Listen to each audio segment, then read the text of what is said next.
Greetings, this is Sean, and today I'm going to be doing another collaboration, this time with Daniela Mini, and I will put a link to her video below and to her channel, as well as to an iCard that's up here in the corner. And we kind of went back and forth after my last collaboration with Ara over at Bentley House Minis, and she decided, she picked that we would go ahead and do a telescope, which is actually something that I've been wanting to do for quite a while. And after somebody had suggested it with one of my videos that I had. Anyway, this is what I came up with. It's a little steampunk type telescope. It's got a small base on it that I'm going to eventually put onto a pedestal, and it moves back and forth this way, like that. And it also swivels on its base, and it can be focused by pulling the tubes out. And it even actually has a small, I don't know if you'll be able to see it or not, but there's actually lenses that I made for inside of it. I can pull this out and you can actually see there's a small lens in the end of it. I don't know if you'll be able to see through it or not. Yeah, you can kind of see through it. And you can kind of see through this one too. But anyway, they don't actually focus and they're not very clear. They're kind of bubbly. I made them out of acrylic, which I'll show you how to do first up. So anyway, sit back, relax, enjoy, and thank you, Daniela. I appreciate the suggestion. And this is, like I said, this is something I've been wanting to do for a couple months now, and this gave me a really good excuse to do it. So anyway, thank you very much, and have a better day, as I always say.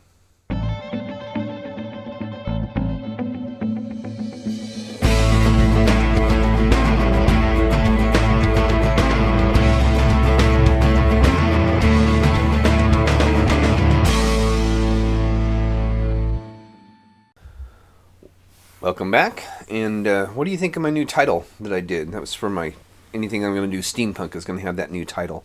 Anyway, I'm making lenses, like I said before, and I'm using this clear cast. Now, this is old resin that I've got here.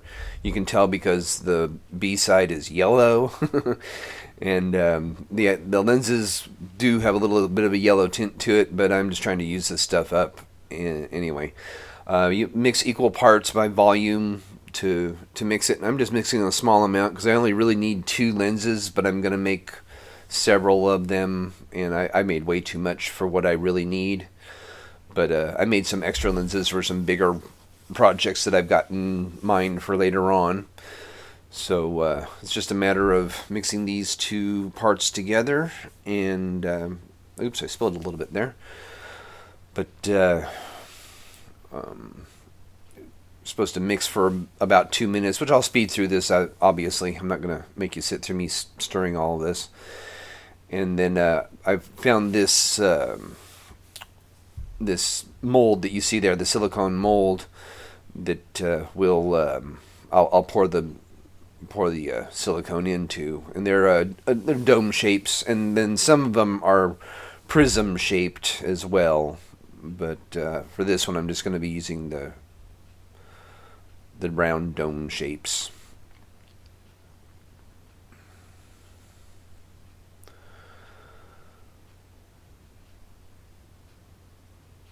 And then after I pour it, you have to let it sit for 24 hours to cure, which obviously I'm not going to make you sit through that either. So I'm just pouring off the rest of it. I'm just going to be using the smallest ones that are there. Those 2 big ones that I did, those are actually prisms that are on that mold. Now I'm just kind of smoothing it out and leveling it out to make sure that it's nice and flat on the top. And you don't see me do it, but I do go through and blast the bubbles with my heat gun and whatnot. So anyway, 24 hours later, here I am. I'm taking the little domes out, which those will be the lenses. And those 2 there are the 2 that I end up using, but I'm going to go ahead and take the rest of them out as well. The other ones were just too big for what I was wanting to use it for, but like I said, I'm going to use them for something else later on.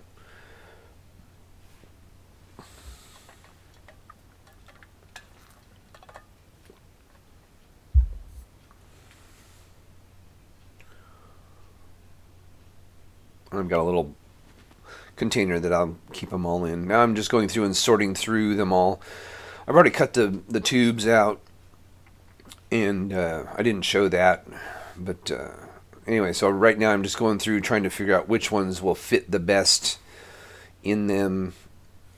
And here I'm actually showing how, excuse me, how it actually does magnify. You can kind of see the black line there kind of gets bigger, real close up. Got a real small focal length, so I won't actually be able to use it as a telescope to actually make it magnify. But I just wanted to show that it does have that property.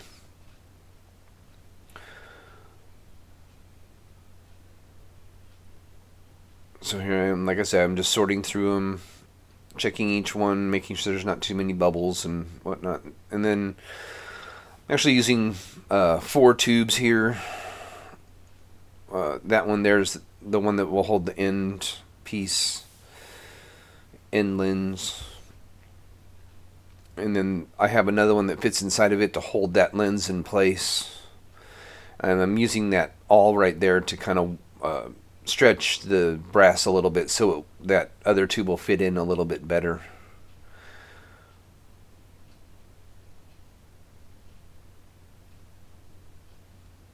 Now I'm filing it. And that block that you see there is actually a piece of ebony that I used as a soft anvil.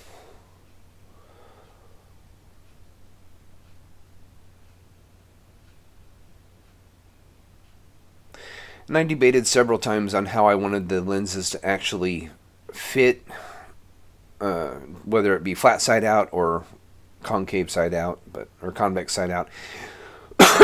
Excuse me. Here I am at my lathe. I'm going to, I don't have the mandrel tight enough right now, so I have to retighten it, which is that brass knob that you see over there on the left. But this is actually the mandrel I use for making my pens with. And basically that's what I'm doing is I've got this little pen blank, and it's the wood is Padauk, P-A-D-A-U-K. And I'm just basically making a wooden shell that'll go around that big brass tube to give it a wooden look. So here I am. I'm just basically turning down this piece of wood to make a tube. I've drilled a hole big enough for the tube to fit into it already, and that mandrel helps out doing this kind of work.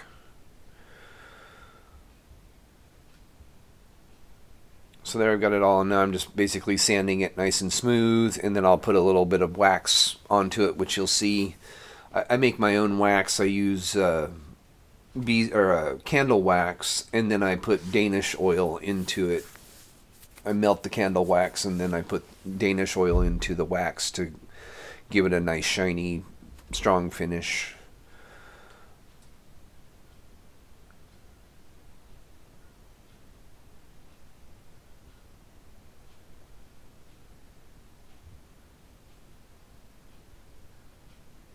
There's the wax there.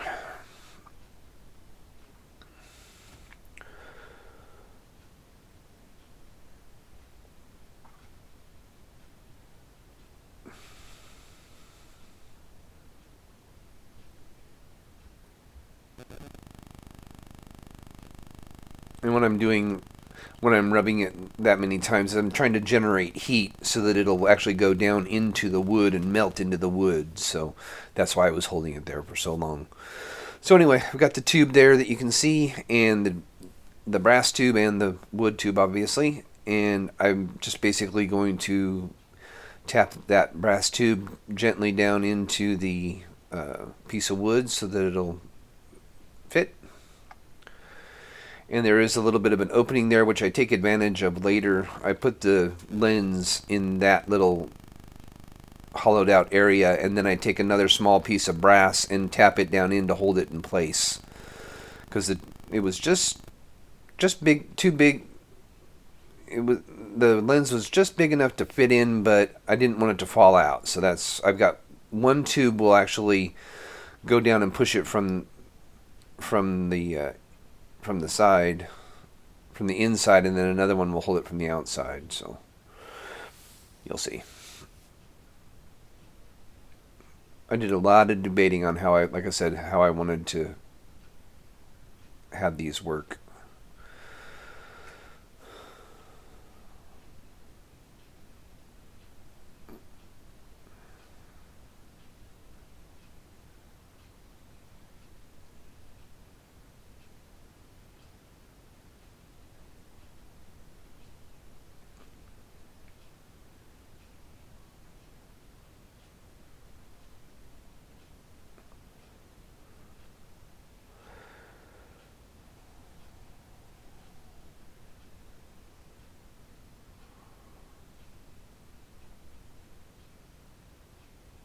There's a little ring that I was talking about. And I'm just going to, I want it to be flat.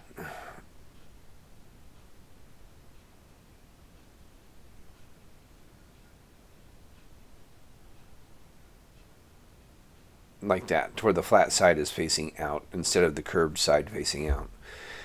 And then I just take that ring, set it on there, and tap it down in to hold it in place. I haven't used any glue at this point.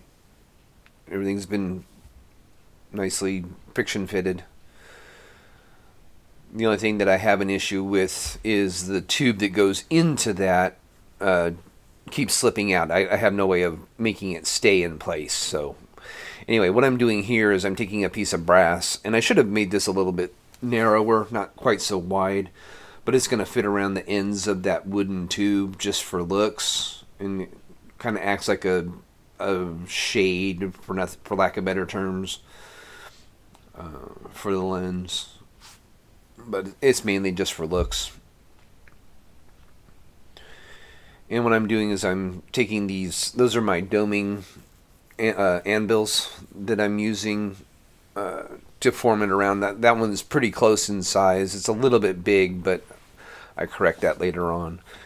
And then what I'll do is, here in a minute, as soon as I get it all to the shape and size that I want it to be, I will solder the two ends together with my torch.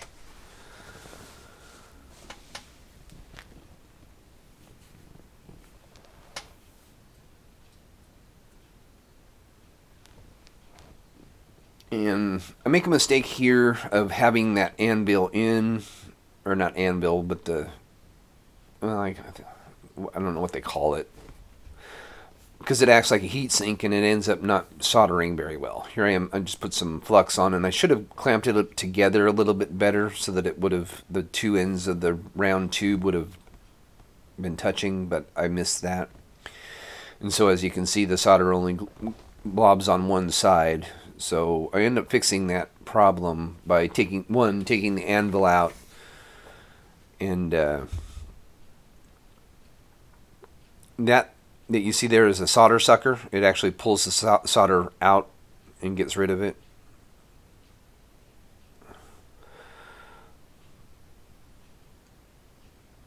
So I'm gonna have to redo that. Yeah, I dropped it on the floor. So here I am without the anvil,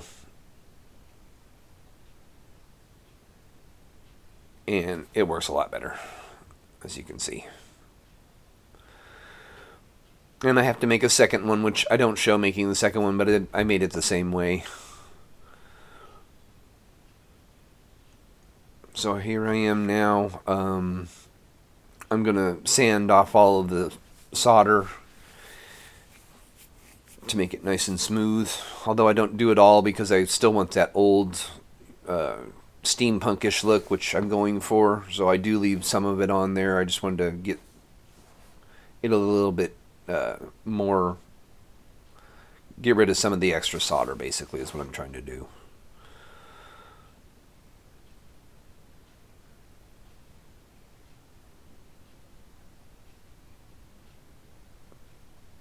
Straightening up the ends of it.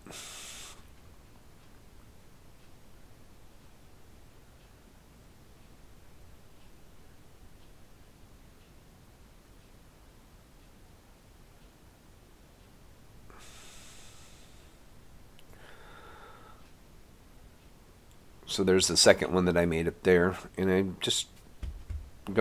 actually end up super gluing those on so that they'll stay in place because they were a little bit loose. We need to work on that a little bit better. Here I'm just kind of polishing it up a little bit more.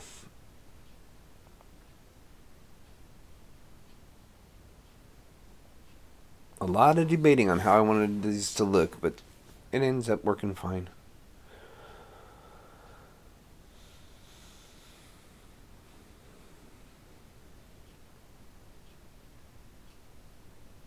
And there it is completed. Excuse me.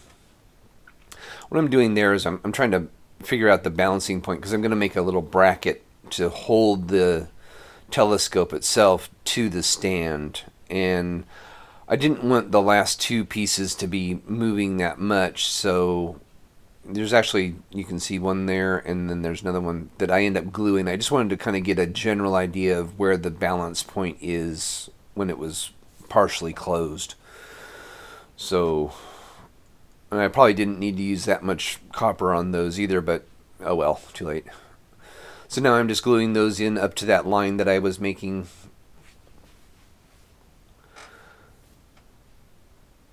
Those are mainly just for looks more than anything else.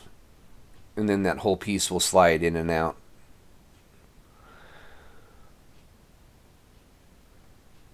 So basically that's the telescope there.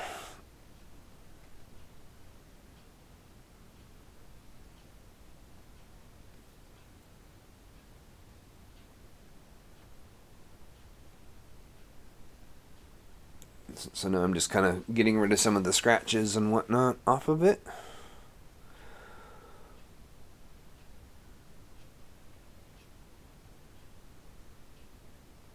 Now I'm getting ready to fit. I was debating on how I was going to do the stand and how it holds on the telescope to the stand. What I ended up doing was I've got this piece of brass here that I'm going to, it'll wrap around the top of the telescope, and then it'll clamp in between you see that gear there? I ended up not using that particular gear, but I'll have a couple of gears. One of them, that big gear that you just saw, I made from silicone, or from epoxy, and then it's actually got a clock face on it. You can't really see it too well in the video, but there's actually a clock face on it. And then I'm just taking this other copper gear, and that becomes the base of the stand. And what I'm doing here is I'm making a little groove in the end of that brass tube for that smaller piece of brass to fit in, across the top of it, and that will act as like the axle hub for two gears that will go on the side of the telescope. And I tried using super glue, and it worked okay. I'm not too. If I can solder things, I will, and I don't know why I didn't at the beginning. But so I just wanted to try the super glue on this brass, and it usually works really well. But for some reason, it didn't work that well on this one. Too much pressure, I guess. But anyway, here in a second, I'm going to take that it's a little brass standoff that I got from one of my electronics projects, and a nut that fits it, and I'm going to take those two brass cogs there, and they'll go through that hub to hold it, and then the bracket on the telescope will go in there to hold it in place, just like that. So anyway, here comes my first big oopsie. Yeah, I tightened it way too tight, and my hand slips.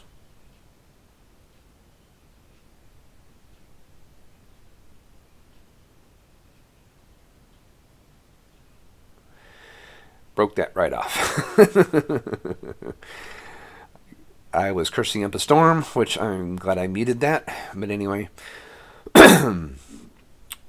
Anyway, so now I got to take it all apart and clean it all up. And I tried again using more super glue, and later on you'll see I actually end up just soldering the two together. Plus, I needed to add another tube, which you'll see here in a minute, for a tightening screw as well, adjustment screw.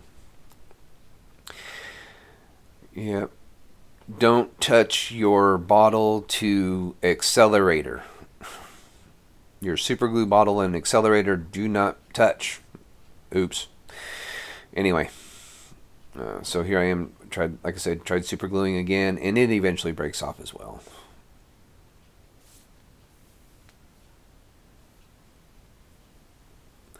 It actually breaks off when I'm not recording, and I actually end up soldering it back on, but I didn't record myself soldering it, and I thought the camera was running, but it wasn't. So anyway, that allows it to spin freely, sit on the stand, and this is at this point I decided I needed to have another tube for that to be able to swivel on the base, and so that's what I'm looking for right now, is a tube that will fit into comfortably, and I found one. So now I just need to make that. I think I ended up making about 2 inches high, 3 inches high, something like that. And here I am just cutting a piece off, and I'll super glue that to the base. And here I am making the hole a little bit wider. It wasn't quite wide enough to hold that new piece of brass there.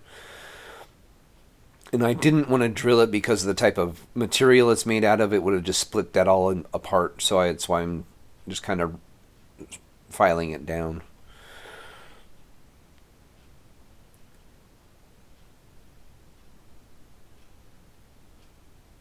Let me get it close enough. So here I am super gluing it into the base.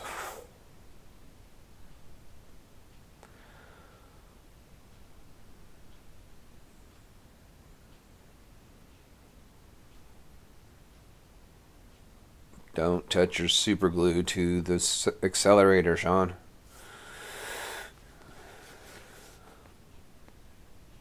So there we go. Now it fits.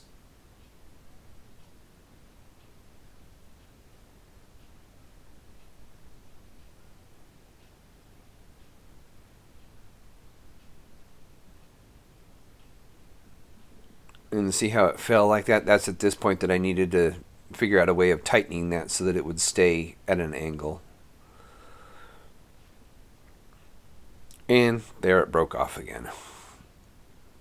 Yeah, I had another cursing storm. But anyway, so here I am. Like I said, off camera, I had soldered that little piece there with the bolt and nut sticking out of it, so that I can tighten that nut up, and it'll hold it at an angle. And I wanted to leave it long just because it's something that was just tossed together.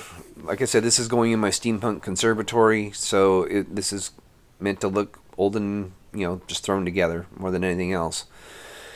And so now I can tighten it up, and it stays in place.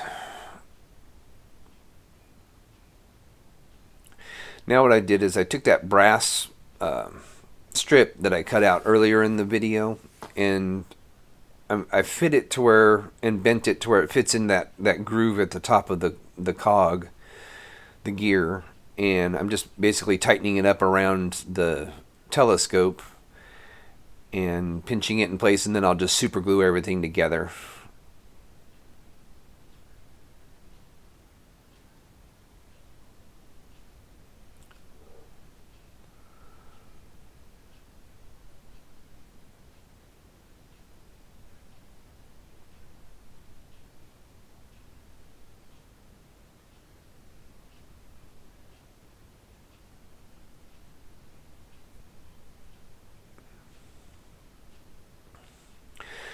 Yeah, that took me quite a while. This is sped up 8 times normal speed.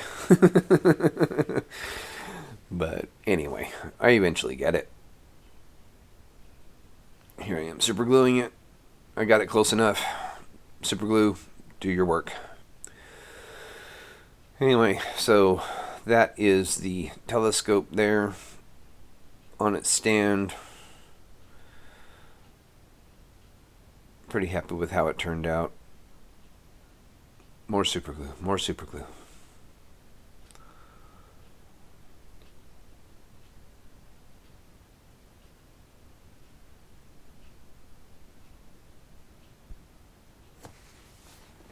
So now it tilts. Like I said, the only thing that happens is when it tilts up and down, the tubes come out of the telescope and it kind of starts sliding down. But anyway, this was fun to make.